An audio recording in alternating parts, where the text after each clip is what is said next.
우리 찬양대 곡이 좀 여성스러운 곡인 것 같아요. 주님 우리를 긍휼히 여기주셔서 우리를 일으켜 주십시오.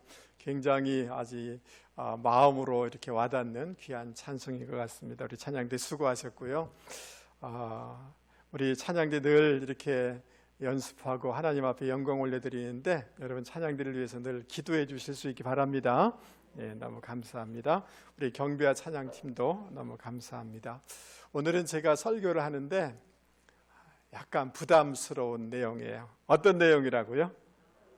네, 그래서 마음에 걸릴 수도 있어요. 그러나 하나님의 말씀이다 이렇게 여기셔서 기쁜 마음으로 이렇게 받아들이는 수용하는 분들이 되기를 주님의 이름으로 권면을 드립니다. 네, 여러분 지난 6월 달에 그 무단 조퇴를 하는 학생을 교감 선생님이 이렇게 붙잡았어요. 그런데 이 학생이 교감 선생님 뺨을 5대나 때렸대요.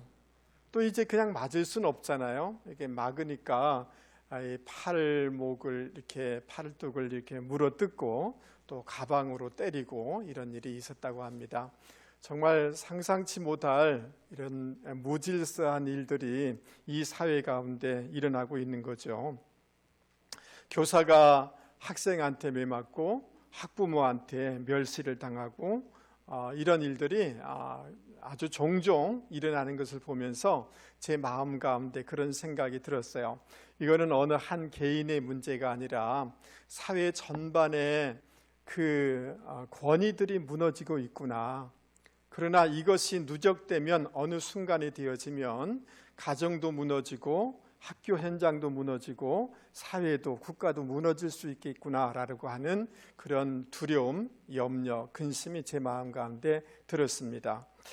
여러분, 하나님께서 바르게 세워주신 권위들을 우리가 존중해야 되는데 그러한 권위들을 존중하지 않을 때 무슨 일이 여러분 벌어지게 될까요? 아브라함의 조카 롯이 하나님을 통하여서 이 소돔과 고모라가 심판당하는 것을 알게 되었고 그리고 그것을 가족들에게 얘기하게 되지 않습니까? 그런데 여러분 장인이 이런 말을 하면 장인이 얘기하면 저도 좀 부담스럽고 그랬거든요. 그러면 좀 부담스럽고 엄중하게 들어야 되잖아요. 그런데 그 농담으로 여겼더라라고 이렇게 성경은 기록하고 있어요.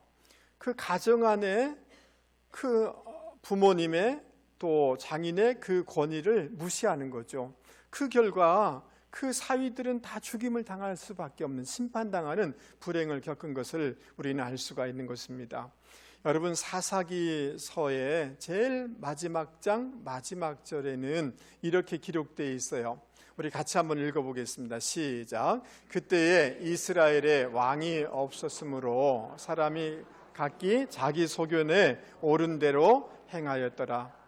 사사기 시대에 사람들이 다 그 왕의 권위를 인정하지 아니하고 하나님이 세우신 권위를 인정하지 아니하고 자기 생각대로 자기 주장대로 자기 감정대로 자기 소견대로 살았다는 거예요. 근데 이 사사기 시대가 가장 어두운 시대고 가장 침략을 많이 당하고 고통을 당하는 시대였던 것입니다. 그 하나님이 세우신 권위를 인정하지 아니할 때 가장 고통스러운 악순환의 시대, 악순환의 삶을 살아가는 그런 결과를 얻게 된 것을 우리는 성경을 통해서 발견하게 되는 거죠. 여러분 솔로몬의 아들이 르호보암이잖아요. 왕이 되는데 아버지 때 막 이 성과 궁궐을 짓는다고 노동을 요구하는 때가 많았는가 봐요. 이제 솔로몬이 죽자 사람들이 와서 좀 이렇게 중노동을 좀 감해주면 우리가 열심으로 백성답게 살아가겠습니다라고 하니까 이 르호보암이라는 이 젊은 왕이 생각을 해보는 거죠. 어떻게 하면 좋지? 그때 옆에 원로들, 나이 많은 연륜과 경험이 많은 신하들이 왕이여 저 백성들에게 그래 내가 너희들의 이런 것들을 참작해서 그렇게 정치를 하겠다라고 이렇게 얘기하십시오. 그러면 백성들이 와서 끝까지 충성할 겁니다 라고 이렇게 얘기를 하는 거예요. 근데 그 연륜이 많은 그 어르신들의 조언을 듣지 않은 거예요. 그러니까 그 평소에 르호보암은 이 정부 안에서나 가정 안에서나 어른들의 말을 우습게 여기는 그게 누적돼 있다가 결정적인 순간에 자기 또래들, 자기 어울리는 사람들의 말을 들어서 감히 나에게 그런 말을 해? 내가 더 너희들을 심하게 이렇게 부릴 것이고 그렇게 할 거야 라고 이렇게 했을 때 여러분 12지파 중에 10지파가 나라가 나눠진 거예요. 10지파가 떨어져 나가게 된 거예요. 영원히 고통당하는 나라로 전락되는 것을 볼 수가 있습니다. 그러므로 우리가 늘 깨달아야 될 것은 뭐냐 하면 오늘 우리가 마가복음을 읽었는데요, 이 본문도 마찬가지로 이 시대 가운데 우리 가운데 주시는 메시지는 하나님의 음성은 딱 한 가지입니다. 하나님이 세우신 이 권위들을 존중해야지 복을 받는다, 이 말씀이에요. 여러분 오늘 다른 것은 뭐 잘 못 듣고 잊어버린다 할지라도 이 한 가지는 꼭 잊지 말아야 되는데, 하나님이 세우신 권위들을 존중하여서 그 복을 받아 누리는 분들이 되기를 주님의 이름으로 권면을 드립니다. 할렐루야. 여러분 오늘 27절 이하에 보면 예수님께서 성전에 꽤 오랜 시간 거닐었습니다. 누가복음을 참조해 보면 그 거닐면서 사람들에게 말씀을 가르치고 복음을 전한 것을 알 수가 있습니다. 그런데 대제사장, 율법학자인 서기관, 장로들이 와가지고 예수님 앞에 질문을 합니다.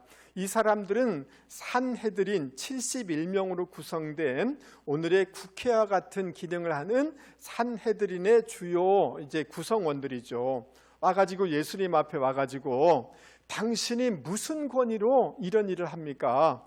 누가 당신에게 이런 일을 할 수 있는 권위를 줬습니까? 아주 거칠게 항의를 하고 있는 것입니다. 여러분 이 일이라고 이렇게 표현되어 있는데 오늘 본문 앞에 보면 어떤 일이 있었느냐 하면 예수님께서 성전에 들어가 보니까 이게 난리인 거예요. 그 종교 지도자들하고 장사하는 사람들이 결탁이 돼가지고 짐승 가져온 것 다 흠 있다고 돌려보내고 자기들이 파는 것을 가져서 제사 드리도록 하면서 이윤을 남기는 거예요. 그리고 노마또는 불결하다고 하면서 돈을 유대인의 돈으로 바꿔주면서 이제 환차손이 생기잖아요. 그것을 가지고 자기들이 이익을 거두는 걸 보면서 성전이 장사의 소굴이 된 것을 보면서 주님이 의분을 느낀 거예요. 그래서 장사하는 사람 상들 다 뒤엎고 짐승을 내쫓는 이런 일을 하셨단 말이죠. 그러니까 당신이 무슨 권위로 이 성전 안에서 이런 일을 합니까? 라고 지금 질문하고 있는 것입니다. 이스라엘의 목자로서 백성들을 잘 이렇게 이끌어야 되는데 아주 자기의 이익과 형식적인 것에 몰두해 있는 이런 사람들을 향하여서 주님이 성전을 정화시키는 것과 그들과 논쟁함으로 말미암아 바른 신앙이 무엇인지, 바른 신앙의 태도가 무엇인지는 주님이 가르쳐주고 싶어 하는 거예요. 특별히 오늘 본문 말씀에 근거해 보면 참된 리더십, 참된 권위가 무엇인지를 주님은 가르치고 있는 거예요. 그래서 오늘 참된 권위, 하나님이 주신 권위가 무엇인지, 그 권위들 앞에 우리는 어떻게 해야 되는지 주님의 말씀을 통해서 오늘 같이 한번 생각해 보려고 하는 것입니다. 여러분 주님께 그들이 질문했을 때 주님이 다시 그들에게 대질문을 하게 되었습니다. 그러니까 이 종교 지도자들이 굉장히 당황하게 되어져요. 뭐라고 대답해야 되지? 라고 하면서 서로 많이 의논을 하게 되어집니다. 그러다가 할 말이 없으니까 잘 모르겠다라고 이렇게 대답을 하는 것입니다. 그래서 세례 요한이 하늘로서 보낸 거냐, 사람으로부터 온 거냐라고 질문한 거잖아요. 예수님이 대질문한 거잖아요. 근데 거기에 대답을 못하는 거죠. 하늘로서부터 왔다라고 하면 왜 그 세례 요한을 인정하면서 세례 요한이 인정한 예수님의 나의 권위를 인정하지 않느냐라는 대답이 될 것이고, 사람으로부터 왔다라고 하면 백성들이 세례 요한을 다 하나님이 보낸 선지자로 다 알고 있는 거잖아요. 그러니까 누가복음에 참조해 보면 사람들이 돌로 자기들을 칠까 봐 두려워해서 이런 대답을 했다라고 기록하는 것을 볼 수가 있습니다. 근데 이 사람들이, 이 종교 지도자들이 또 아는 것은 뭐냐 하면 사람들이 일반 상식적인 생각을 가진 사람들이 세례 요한은 하나님이 보낸 권위자다라는 이 생각을 가지고 있는 거죠. 그러니까 우리가 이 말씀을 이렇게 정리할 수가 있는 것입니다. 일반적으로 객관적으로 보편적으로 인정된 하나님의 권위들을 존중해야 된다는 것을 우리는 깨달을 수가 있는 거예요. 할렐루야. 예. 그래서 우리가 그 구체적으로 일반적으로 보편적으로 인정된 그 권위들이 무엇인가를 로마서 13장 말씀을 통해서 우리가 좀 정리할 수가 있는데요. 각 사람은 위에 있는 권세들에게 그다음 뭐예요? 복종하라. 권세는 하나님으로부터 나지 않음이 없나니 모든 권세는 다 하나님께서 정하신 바라. 그러므로 권세를 거스리는 자는 하나님의 명을 거스림이니 이렇게 말씀하고 있어요. 하나님이 사회에 보편적으로 준 권위들은 하나님이 주신 거라는 거예요. 그래서 그것을 인정하고 존중해야 된다라고 로마서는 얘기하고 있는 것입니다. 여러분, 위에 있는 권세라는 것은 여기 로마서에는 정부의 권세를 얘기하는데 신약 성경을 이렇게 우리가 정리를 전체를 해보면 하나님의 주신 권위들이 있어요. 그것은 뭐냐 하면 정부의 권위예요. 그 다음 여러분 사회의 권위가 있고요. 그 다음 교회의 권위를 주셨어요. 그리고 가정의 리더십을 주셨어요. 이 네 가지의 권위를 하나님이 일반적으로 보편적으로 주신 하나님의 권위단 말이죠. 여러분, 이 하나님께서 공무원들, 경찰 이런 정부 이런 것들을 세워서 이 나라가 법에 의해서 진행되도록 집행되도록 이렇게 하고 있는 거죠. 여러분, 제가 미국에 갔는데요. LA 그리고 샌프란시스코 이렇게 다니는데 대낮에도 마음이 조마조마하는 지역이 있더라고요. 그래서 막 거리를 배회하는 사람, 마약을 취한 사람, 그러면서 막 지나가면서 막 뭘 던지고 막 그러는데 이렇게 저희 집사람하고 지나가다가 아무도 아는 사람도 없는데 그런 사람 여럿이 저 맞은편에서 막 뭘 때리고 부수면서 뭐 들고 오는데 그냥 가기가 두려운 거 있잖아요. 그래서 가다가 뭐 잊어버린 척하면서 확 돌아서 다른 지역으로 갔어요. 여러분, 그런데 우리나라는 밤 늦게 여성이 다녀도 괜찮은 나라예요. 별로 감동이 안 되시는, 우리나라 좋은 나라예요. 아멘 하시죠? 이렇게 이런 뭐 공직에 있는 사람, 정부를 통해서 이 권위를 통해서 세워질 때 여러분 이 나라가 안정되는 거잖아요. 맞아요? 그래서 이런 이 공무하는 사람들, 정부의 권위들을 존중해야 된다라는 것이 성경의 메시지인 것입니다. 뿐만 아니라 여러분 디모데전서 6장에 보면 사회의 권위를 존중해야 된다라고 이렇게 말씀해 주는 것을 볼 수가 있어요. 직장 속의 상사들의 권위를 존중해야 된다라는 말씀인 거예요. 이 말을 조금 변형시켜 보면 학교에서 학생들은, 학부모들은 교사의 권위를 존중해야 된다라는 성경의 메시지를 여러분 들을 수 있기를 바랍니다. 그리고 우리가 잘 아는 것처럼 에베소서 6장에 보면 이런 말씀이 있잖아요. 우리 같이 한번 읽어보겠습니다. 시작. 내 아버지와 어머니를 공경하라. 이것이 약속이 있는 첫 계명이니 이로써 내가 자할되고 땅에서 장수하리라. 하나님이 정부의 권위 있고 사회의 권위를 세워주셨고 가정의 권위를 세워주셨어요. 그것은 뭐냐 하면 부모님을 존중해야 된다는 거예요. 할렐루야. 여러분의 자녀가 잘되고 장수하기를 원하십니까? 그러면 여러분 무슨 외국에 유학 보내고 돈 막 뼈 빠지게 고생해서 보내고 그것도 필요할지 몰라요. 그러나 다른 어떤 것보다도 부모님을 존중하고 공경하도록 가르치셔야만 됩니다. 여러분 유학 갔다 와가지고 망나니 짓 하는 사람들 뉴스에 타는 거 여러분 안 보셨습니까? 하나님이 가정해 주신 질서예요. 아멘 하시죠? 이 질서를 지켜나가야 된다. 이 네 가지의 질서를 지켜나가야 되는 것입니다. 그런데 오늘 이 디모서에 보면 부당하고 불의한 권위, 우리가 이 말씀을 보면서 이런 생각이 드는 거예요. 좀 부당하고 불의한 권위에 대해서는 어떻게 해야 됩니까? 하나님이 건강하고 건전한 권위들을 우리가 존중해야 되는데 그렇지 않은 권위에 대해서는 어떻게 해야 됩니까? 이거는 굉장히 예외적인 상황이니까 시간을 내서 이렇게 언급해야 될 내용이지만 우리가 조금 간단하게 생각해 볼 필요가 있는 것은 있습니다. 내 직장의 상사가 나를 좀 힘들게 한다라고 했을 때 그래도 그 권위를 존중하십시오라고 하면 여러분들이 예라고 대답할 사람은 많지 않을 것 같아요. 얼굴을 보니까. 부모님이 참 인격적으로 막 이렇게 하는 부모님 만나면 감사한 일이지만 배운 것이 없고 또 윽박지르기도 하고 그런 부모님 만났으면 그래도 내가 순종해야 됩니다, 순종해야 돼 라고 하면 아멘 할렐루야 라고 할 사람이 별로 없을 것 같아요. 이럴 때 어떻게 해야 되는가?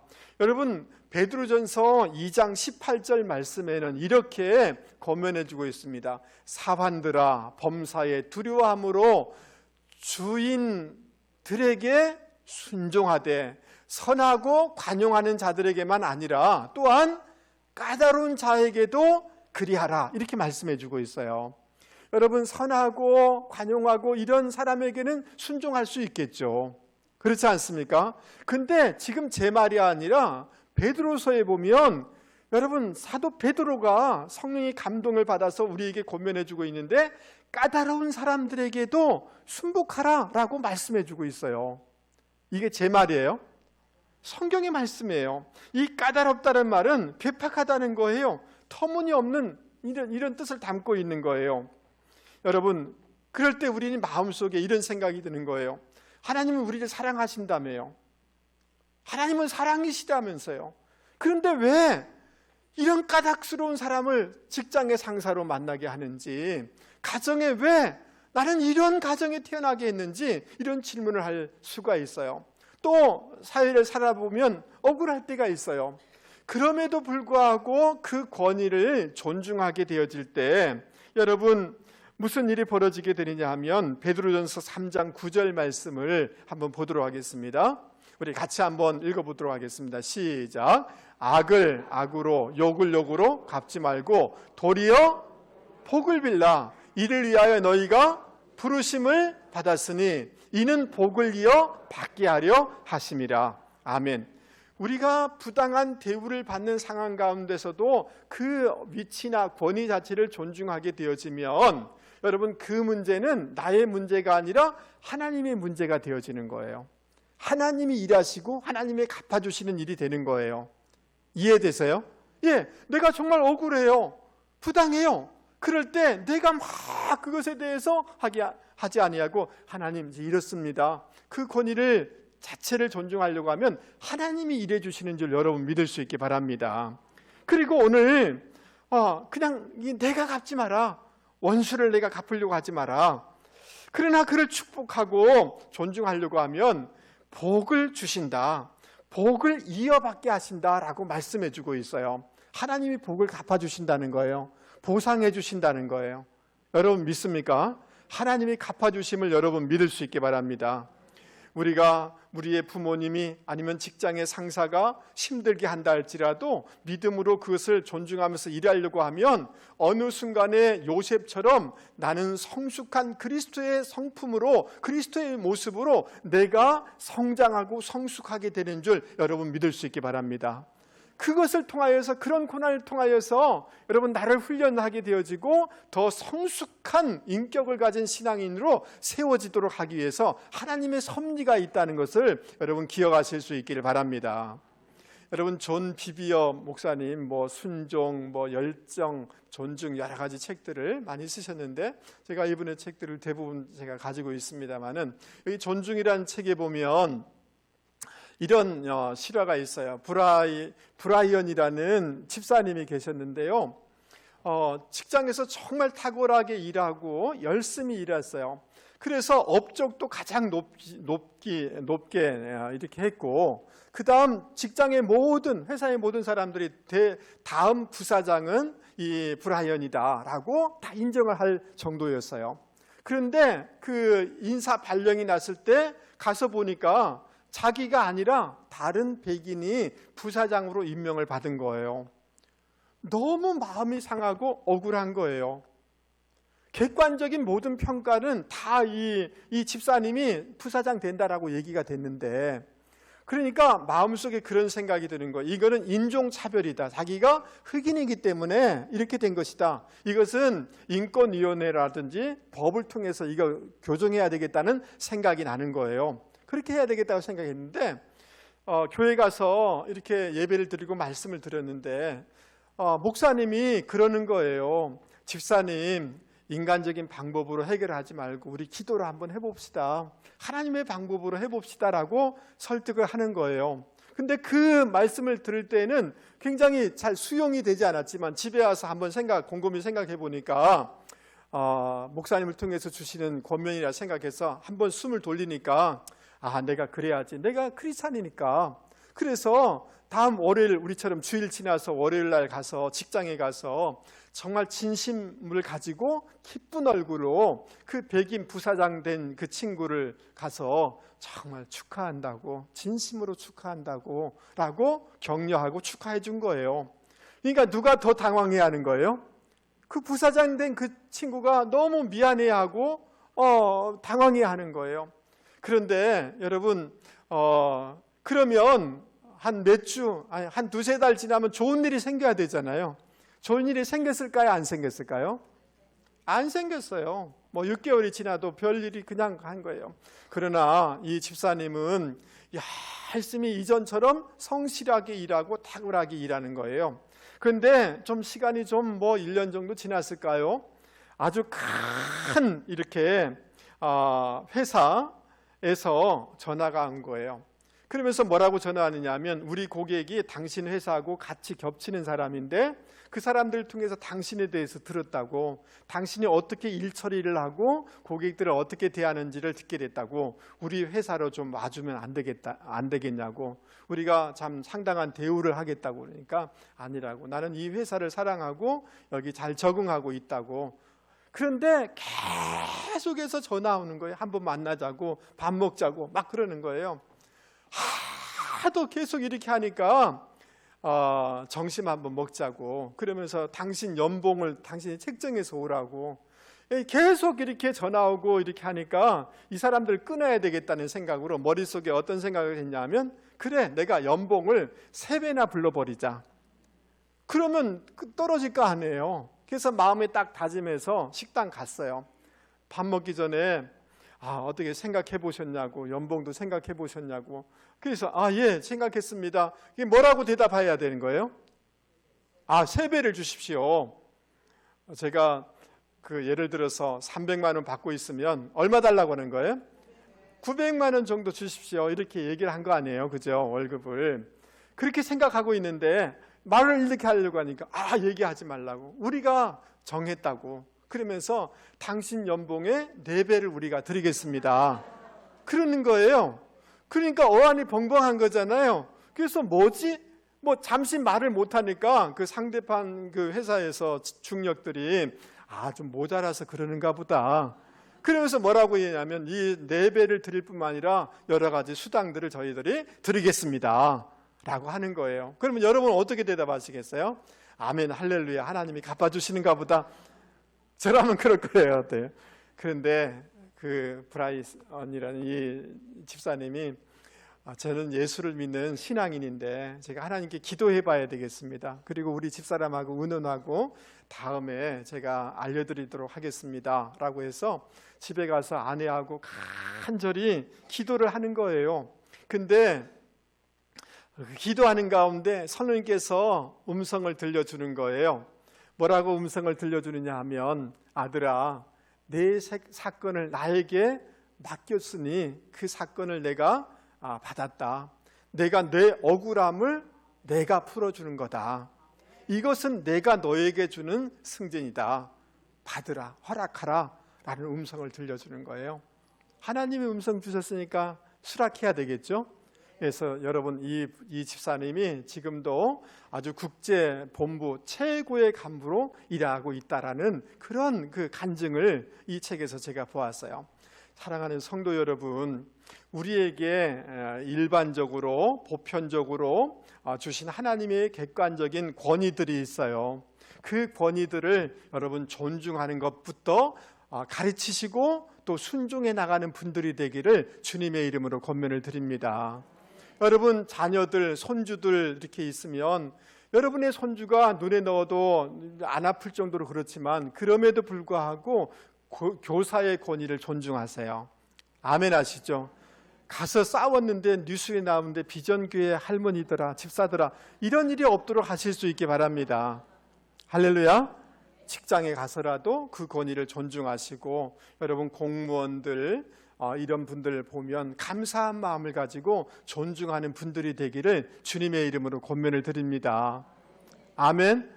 이게 못된 것부터 가르치면 안 돼요. 막 반항하고 무슨 때려잡자 그러고 이것부터 가르면 이거는 사회가 건강한 게 아니에요. 아멘. 예, 이런 특별히 부모 가정 안에 있어서 부모를 존중하는 이것을 가르치고 우리가 부모를 존중해야 되는 줄 여러분 믿을 수 있기를 바랍니다. 하나님이 갚아주시고 복 주실 줄 여러분 믿습니까? 부모를 존중하면 하나님이 반드시 갚아주시고 복 주실 줄 여러분 믿을 수 있기를 바랍니다. 이 제사장 이 그룹들이 와서 질문했을 때 세례 요한의 권위가 하늘로서부터 왔느냐 사람으로부터 왔느냐라고 주님이 대질문을 하는데 유대인들은 하나님이란 말 자체를 너무 두렵고 또 경외하기 때문에 안 해요. 그래서 그 세례 요한이 하나님이 보낸 사람이냐 아니냐 이렇게 얘기하면 되는 거잖아요. 하나님 이름조차도 굉장히 두려워하는 이런 유대인들이기 때문에, 그래서 그 유대인들처럼 예수님도 세례 요한이 하늘로부터 왔느냐 하늘로 이게 표현하고 있는 거죠. 여러분 이해되시죠? 땅으로 사람으로부터 왔느냐라고 이렇게 질문하고 있습니다. 여러분 세례 요한은 말라기서에 약속된 그 예언자지 않습니까? 하나님이 보내신 하나님의 종인 거죠. 맞습니까? 그러니까 이 사람들도 사실은 세례 요한이 하나님으로부터 왔다는 것을 알고 있는 것입니다. 하나님으로부터 세워진 하나님의 그 종들을 존중해야 된다는 것을 여러분 깨달을 수 있는 저와 여러분이 되실 수 있게 바랍니다. 할렐루야. 그래서 예수님의 질문 자체도 원어 자체도 보면 하늘로부터냐가 먼저 나와 있어요.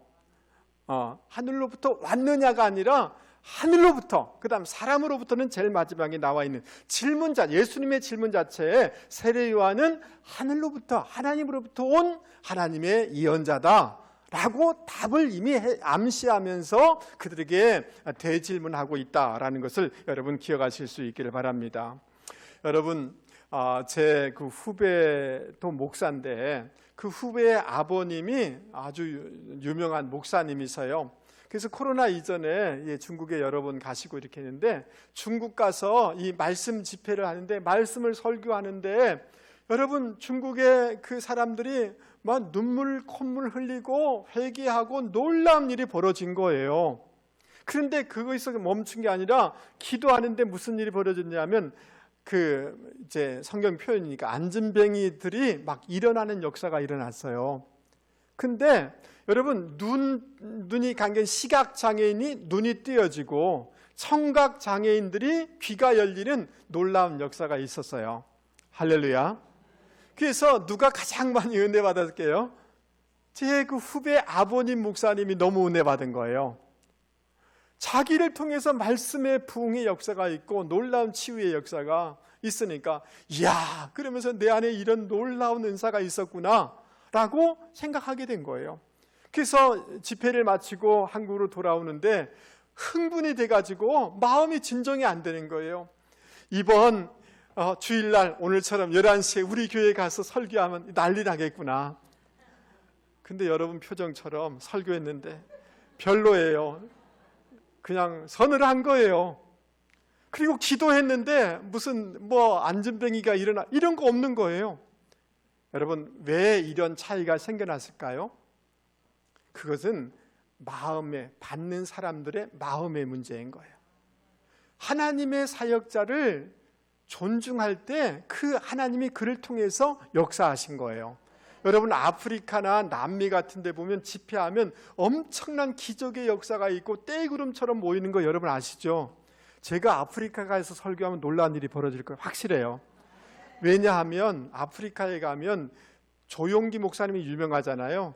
조용기 목사님의 나라에서 온 사역자다. 그래서 뭐 짐 하나 들지 못하도록 해요. 다 자기들이 무릎 꿇고 다 섬겨요. 그러니까 그 다른 말로 얘기하면 하나님이 보낸 사역자들에 대한 존중하는 마음이 그들 가운데 있을 때 하나님이 역사하고 은혜를 베푸는 거예요. 여러분 이해되십니까? 그러므로 사랑하는 성도 여러분, 우리 마음 가운데 하나님이 세우신 그런 권위에 대한 존중하는 마음들이 있기를 바랍니다. 내일 새벽부터 한 달 동안 새벽기도 오면 제가 각자에게 100만 원을 드리겠습니다 라고 얘기하면 여러분 올까요 안 올까요? 내 생각에는 많이 올 거예요. 한 80%는 올 것 같아요. 그런데 내일부터 새벽기도 열심히 오십시오라고 하면 올까요 안 올까요? 안 옵니다. 그런 광고를 들었지 안 옵니다. 여러분, 여러분의 자녀들을 가만히 보면 이 자식이 잘 컸어요. 괜찮아요. 그런데 한두 가지 정말 그것만 고치면, 그 성깔만 고치면 괜찮을 건데 이런 생각이 들어요 안 들어요? 있어요 없어요? 근데 말하면 이제 막 짜증내고 그러잖아요. 하나님이 보실 때, 목회자가 볼 때 한두 가지 고칠 게 있을까요 없을까요 여러분? 다 괜찮아요. 굉장히 좋아요. 잠재력도 좋아하는데 그것만 고치면 괜찮을 건데 제가 뭐라고 얘기해 보세요. 삐집니다. 삐져서 정신 안 먹고 갑니다. 그러니까 이거 좀 봉사해 보세요, 헌신해 보세요 하면 안 해요. 겉은 점잖게 해요. 예의가 있어요. 근데 실은 마음속에 존중하는 마음이 없어요. 한국의 그리스도인들이 그래요. 그러니까 7, 80년대에는 여러분 하나님의 종들을 대할 때 존중하는 마음이 있었기 때문에 기적의 역사들이 많았잖아요. 부흥의 역사가 있었잖아요. 지금 자기 아는 것 있고 돈 있고요 다 있으니까 존중 안 해요. 예절만 그런 거지. 그러니까 복이 없어요. 은혜가 없어요. 그러므로 사랑하는 성도 여러분, 시브리서 13장 17절 말씀이 우리에게 주시는 말씀으로 여러분 받을 수 있게 바랍니다. 여러분의 지도자들의 말을 고지 듣고, 따라서 고지 듣고 그들에게 복종하십시오. 아멘 하시죠? 자, 보세요. 그들은 여러분의 영혼을 지키는 사람들이요, 이 일을 장차 하나님께 보고 드릴 사람들입니다.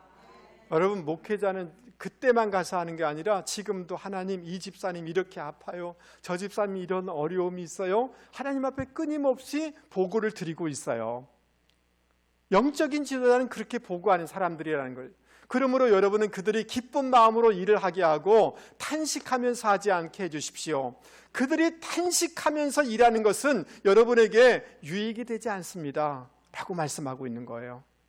이 말을 거꾸로 얘기해 보면, 여러분, 우리가 기쁨으로 주의 종들을 존중하면 우리에게 유익되는 게 너무 많다는 거예요. 여러분 믿습니까? 예. 여러분, 왜 그 주님이 세우신 그런 말씀에 또는 하나님의 사역자들의 권위를 인정하면 이 복을 받는가? 주님이 이 복음서에서 이렇게 말씀하고 있어요. 한번 보여주세요. 너희를 영접하는 사람은, 그러니까 제자들을 얘기하는 거예요. 제자를 영접하는 사람은 예수님을 영접하는 것이고, 예수님을 영접하는 사람은 하나님을 영접하는 것이다. 누구든지 예언자를 예언자로 여겨 영접하는 사람은 무슨 상을 받아요? 예언자의 상을 받을 것이요, 이렇게 얘기해요. 제일 밑에 한번 보세요. 내가 진실로 너에게 말한다. 누구든지 내 제자라는 이유로 주님의 제자 중에서 정말 작은 자라 할지라도 그에게 냉수 한 그릇 대접했을 때 상을 놓치지 않는다라고 주님이 약속하기 있기 때문에 하나님의 세우신 권위자들을 존중할 때 하나님이 갚아주시고 상을 준다는 거예요. 여러분 믿을 수 있게 바랍니다. 여러분, 한나는 자녀가 없었어요. 그래서 그 다른 부인인 분인나가 정말 분노가 일어나고 서럽고 이게 힘들도록 계속 수년 동안 한나를 괴롭힌 거예요. 너무 견딜 수 없어서 성전에 가가지고, 하나님, 내가 이런 서러움을 당합니다, 이렇게 어렵습니다 라고 간절히 기도하는데 소리는 내지 않고 입만 이제 움직이면서 기도하니까 옆에 있는 엘리 제사장이 이렇게 얘기하는 거예요. 대낮부터 주부가 술 처먹고 술 끊으라고 이렇게 얘기한 거예요. 이렇게 얘기한 게 확실해요. 그러니까 여러분, 제가 여러분에게 교회 와서 열심히 기도하는데 정신 차리고 집사님 뭐 하는 거예요? 술 먹고 이렇게 하면 여러분 어떻게 하겠어요? 아이고 뭐 하면서 막 뭐라고 할지 모르겠어요. 근데 한나가 뭐라 하냐면 내 주인이요, 그 연약하고 부족한 그 제사장을 주라고 존중해요. 그리고 자기를 내 여종이 자기를 이렇게 낮춰요.